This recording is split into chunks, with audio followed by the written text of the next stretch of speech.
I'm Danielle Allen, and I'm doing my presentation on the informed citizen prompt. My sketch notes are on the first section of the novel, which is The Hearth and the Salamander. So, looking at that top left corner, we see that the hearth and the salamander has some symbolic meaning.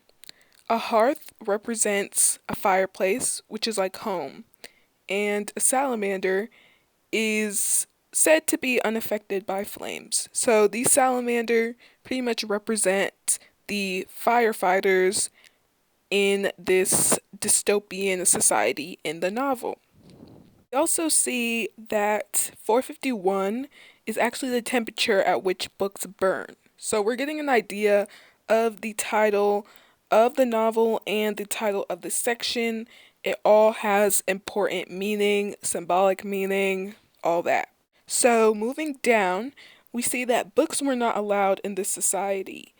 We're gonna meet Guy, who's the main character, and we learn much later in the section that he has a secret stash of books. But before we get to that, we have to meet our main character, who is Guy Montag. He loves his job, he loves the smell of the kerosene, and why does he love the smell of kerosene? Because he's a firefighter, but he's not your average firefighter. He is the type of firefighter who would burn down your house if you had books. That's the type of firefighters there were in this dystopian society. So they really started the fires rather than putting them out. So if we look above that little burning house in the bottom left corner, we meet the boss, who is Beatty. And Beatty is pretty emotionless in the novel. He knows a lot about the past, and it seems from the first section that he agrees with the rules of the society, and he doesn't really have a problem with them whatsoever. Later in the novel, he speaks with Guy and basically tells him the whole background of why books were banned from the society, and it was basically because books were considered offensive and that they wanted to protect the people from things that could offend them in any way, and that it was better to have a media stimulated society rather than having all these different opinions and stuff like that. So he pretty much knew about everything that was happening. He must have been there at the time when things started to change in the society. So, moving to that bottom middle section, we're going to meet Clarice. Clarice is distinguished. She's a teenage girl. She's different. She's curious. She's wondrous. And she's considered strange. When I read about Clarice, I thought about the phrase, curiosity killed the cat. Because in this society, curiosity and wanting to know why about situations and things would get you in trouble. And I knew that her curiosity would eventually get her in trouble. So she meets a guy, and Guy's attracted to her. He's attracted to her different attitude on life, and she really opens his eyes. He's said to have connected her to a mirror because of how well she's able to identify herself and know what type of person she is.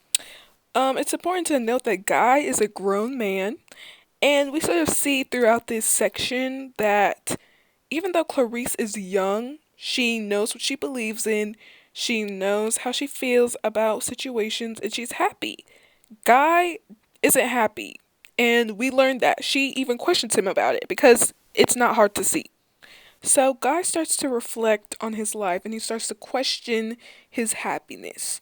So, we see him at home, and the first way we meet his wife is by the fact that she overdoses on sleeping pills. So, this sort of shows how Mildred, her name is Mildred, has repressed sadness that she doesn't really talk about because we learn later on that she really only cares about her parlor wall TV family. So, we're sort of seeing how dead and emotionless Guy's family life is and how his wife is sort of an airhead. If we follow that red arrow above the light bulb, we learn that Clarice mysteriously dies and nobody seems to care. Um, like I said before, the people in this novel don't really seem to have many emotions whatsoever. So if we keep following, um, we move down. A guy witnesses a woman burning her house with her books, and it really shakes him up. It really traumatizes him, and it really makes him open his eyes more than he had before. He's seeing the flaws in the society. He's seeing how really wrong everything is. And, we learned that he has a stash of books at the end of the novel. And we're going to start to see his character change. He's definitely a dynamic character. And we're going to see what he does about it after the section in the next section. So that's it for The Hearth and the Salamander. And that's my sketch notes.